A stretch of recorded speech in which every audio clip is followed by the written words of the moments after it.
શું તમે આ વર્ષે ધોરણ 12 સાયન્સની 2026માં બોર્ડની એક્ઝામિનેશન આપવા માટે જઈ રહ્યા છો? તો ફાઇનલી તમારી બ્લુપ્રિન્ટ અને તમારું પ્રશ્નપત્ર કેવું હશે એના માટેનો બોર્ડનો એક સર્ક્યુલર દરેક સબ્જેક્ટ્સ માટેનો આવી ગયો છે. આજના વિડીયોની અંદર આપણે વાત કરવાના છે તમારું આ જે પ્રશ્નપત્રનું પરિરૂપ છે, કેમ કે લાસ્ટ યર દ્રષ્ટિહીન વિદ્યાર્થીઓના પ્રશ્નો આ જ પેપરમાં એડ થયા હતા અને પહેલા જ પેપરમાં વિદ્યાર્થીઓ કન્ફ્યુઝ થયા હતા.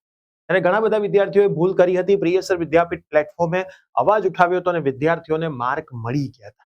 પણ દરેક પેપરમાં એવું નહોતું થયું, કેમ કે પહેલા પેપર પછી બોર્ડે એક સર્ક્યુલર બહાર પાડી દીધો હતો કે હવે જો તમે ભૂલ કરશો તો અમે તમને માર્ક નહીં આપીએ. તો આ વર્ષે પણ એડવાન્સમાં એક સર્ક્યુલર આવી ગયો છે. તમારા માટે આ વસ્તુ નવી છે, અમારા માટે આ વસ્તુ જૂની છે. તો ખાસ આજનો આ વિડીયો આખો જોઈ લેજો, તમારા મિત્રોને શેર કરી દેજો. અને જો તમે ફ્રીમાં બોર્ડ અને ગુજસેટની પ્રિપરેશન કરવા માંગતા હોય તો આપણી ચેનલને સૌથી પહેલા તો સબસ્ક્રાઇબ કરી દેજો, મિત્રોમાં શેર કરી દેજો અને ડિસ્ક્રિપ્શન બોક્સમાં વોટ્સઅપ ગ્રુપની એક લિંક આપેલી છે. વોટ્સઅપ ગ્રુપમાં ખાસ જોડાઈ જજો, જેથી આવનારી તમામ અપડેટ્સ તમને ઇન્સ્ટન્ટ આપણા પ્લેટફોર્મ ઉપરથી મળતી રહેશે. યસ દોસ્તો, મારું નામ છે પ્રિયેશ પટેલ. આપ સર્વેનું ખૂબ ખૂબ હાર્દિક સ્વાગત છે પ્રિયસર વિદ્યાપીઠ પ્લેટફોર્મની ઉપર. હવે સૌથી પહેલા તો જે બોર્ડનો પરિપત્ર આવ્યો છે હું તમને શાંતિથી સમજાવીશ. શૈક્ષણિક વર્ષ 2025-26 માટે ધોરણ 10 અને 12ના પ્રશ્નપત્ર પરિરૂપ બાબતે ઉપરોક્ત વિષય અન્વયે જણાવવાનું કે શૈક્ષણિક વર્ષ 2025-26 માટે ધોરણ 10 અને 12ના નીચે મુજબના વિષયના પરિપત્રો ચિત્ર, આકૃતિ, ગ્રાફ, નકશા આધારિત પ્રશ્નોમાં દ્રષ્ટિહીન વિદ્યાર્થીઓ માટે.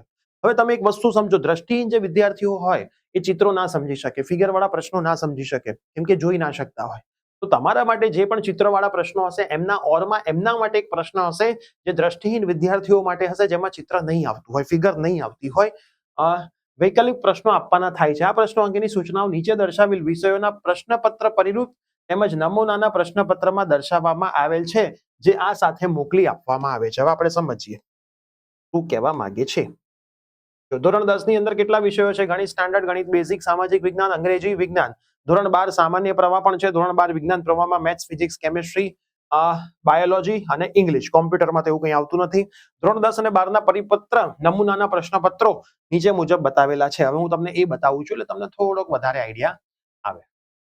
હવે અહીંયા પહેલા તો આ કયો વિષય છે? પ્રશ્નપત્રનું પરિરૂપ છે.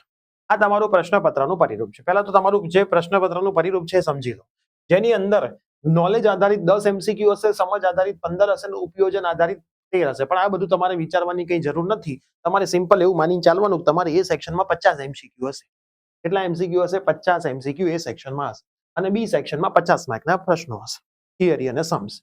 હવે એને કેવી રીતે વિભાજિત કર્યા છે બી સેક્શનની અંદર કે ભાઈ 12 પ્રશ્નોમાંથી 8 લખવાના છે. મતલબ જનરલ ઓપ્શન વાળી પદ્ધતિ તમારી હજી ચાલુ ને ચાલુ જ છે. પછી 3 માર્કમાં 9 માંથી 6 લખવાના છે ને 4 માર્કમાં 6 માંથી 4 લખવાના છે. એટલે 8 પ્રશ્નો લખો એટલે 8 દુ 16, અહીંયા 6 તરી 18 અને ચોકે ચોકે 16, એટલે ટોટલ 50 માર્ક તમારે અહીંયા થઈ ગયા. તો આ 50 માર્કનું બી સેક્શન ને 50 માર્કનો તમારો એ સેક્શન, એમ કરીને તમારે 100 માર્ક થાય છે.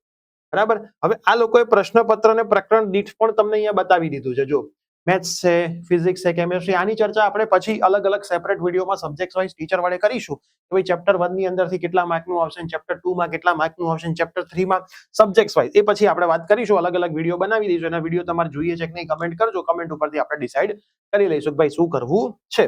હવે આ એમને ફરીથી બતાવી દીધું છે સરસ રીતે કે ભાઈ પહેલા 50 MCQ આવે, પછી આ રીતે આવે, પછી આ રીતે આવે, પછી આ રીતે આવે, 2 માર્ક 3 માર્ક ના રીતે.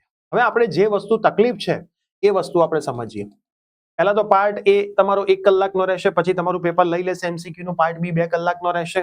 પ્રશ્નપત્રમાં આકૃતિ, ચિત્ર, આલેખ આધારિત પ્રશ્ન હોય તો તે પ્રશ્ન વિકલ્પ તરીકે 2 વિકલ્પ આપવાના રહેશે. એમાં વિકલ્પ 1 ફક્ત સામા. હવે તમારે જો ખાસ ધ્યાનમાં રાખવાનું છે, દ્રષ્ટિહીન વિદ્યાર્થીઓ માટે પ્રશ્ન કેવી રીતે હશે તમે સમજી લેજો. અત્યારથી ટેવ પાડશો તો વાંધો નહીં આવે. પહેલા એક નોર્મલ પ્રશ્ન લખ્યો હશે, બરાબર, અને પછી લખ્યું હશે ફક્ત દ્રષ્ટિહીન વિદ્યાર્થીઓ માટે, મતલબ ઓનલી ફોર બ્લાઇન્ડ સ્ટુડન્ટ. અને પછી એક પ્રશ્ન હશે. તો તમને એવો સવાલ થાય કે સાહેબ મારે આ લખવાનો કા લખવાનો? તો ભાઈ તમારે આ ઉપરવાળો લખવાનો. ફક્ત દ્રષ્ટિહીન મતલબ આ દ્રષ્ટિહીન વિદ્યાર્થીઓ વાળા માટેનો પ્રશ્ન છે નીચેનો, બરાબર છે. એટલે તમારે આ પ્રશ્ન લખવાનો થાય. આવું પેપરમાં તમને દેખાશે. હવે MCQ માં આવું દેખાય છે. તો MCQ માં તો હું તમને સિમ્પલ ભાષામાં સમજાવી દઉં. માન લો 18મા નંબરમાં MCQ તમારા માટે છે અને 18મા નંબરનો નીચેનો દ્રષ્ટિહીન એવું લખેલું છે અહીંયા. તમને તમારો MCQ નથી આવડતો પણ તમને આ આવડે છે. તો મેં અત્યાર સુધીના પેપરનું એનાલિસિસ કરેલું છે કે ભાઈ આમાં જે જવાબ આવતો એ આનો જવાબ હોય.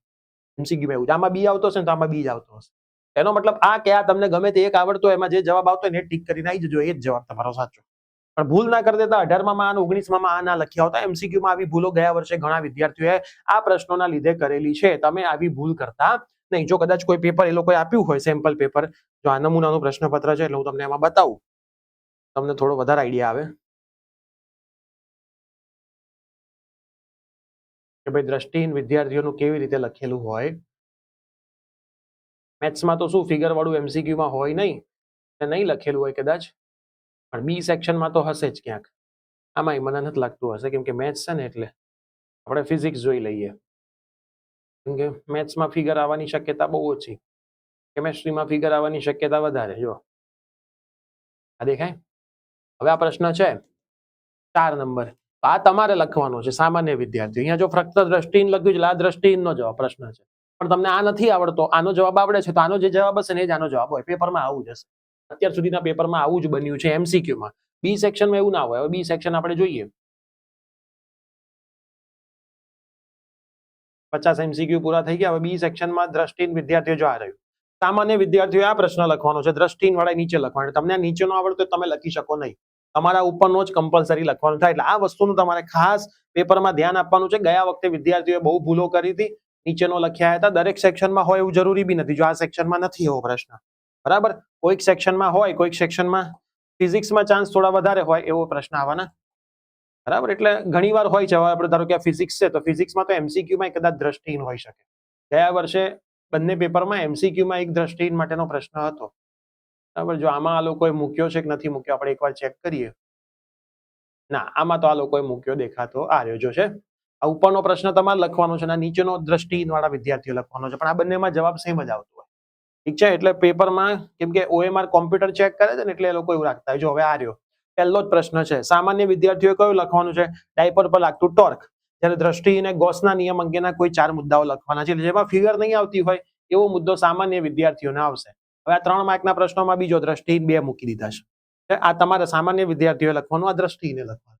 એટલે આ પેપર સ્ટાઇલનું તમે ખાસ મિત્રો ધ્યાન રાખજો, નહીં તો તમને તકલીફ ના થાય.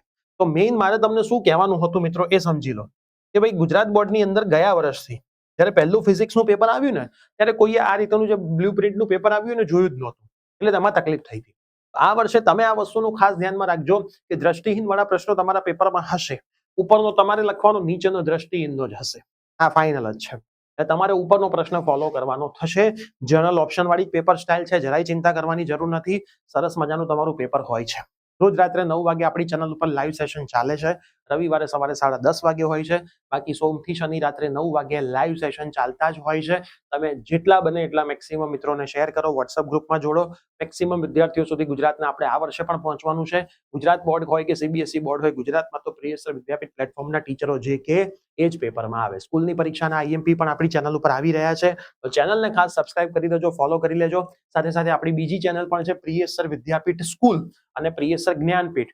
ઇંગ્લિશ સબ્જેક્ટના જે લેક્ચર્સ છે જ્ઞાનપીઠ ચેનલ ઉપર આવે છે, અને બાકીના જે સ્ટ્રેટેજીના વિડીયોઝ છે એ પ્રિયસર વિદ્યાપીઠ સ્કૂલ ઉપર આવે છે. તો આ ત્રણેય ચેનલ ઉપર તમે બનેલા રહેશો તો એક પણ વસ્તુ તમારી મિસ થશે નહીં. તો આ વિડીયો પણ તમારા મેક્સિમમ ફ્રેન્ડ્સને શેર કરી દો. મળીએ છીએ આવી જ કોઈ અપડેટ સાથે. Bye bye, take care.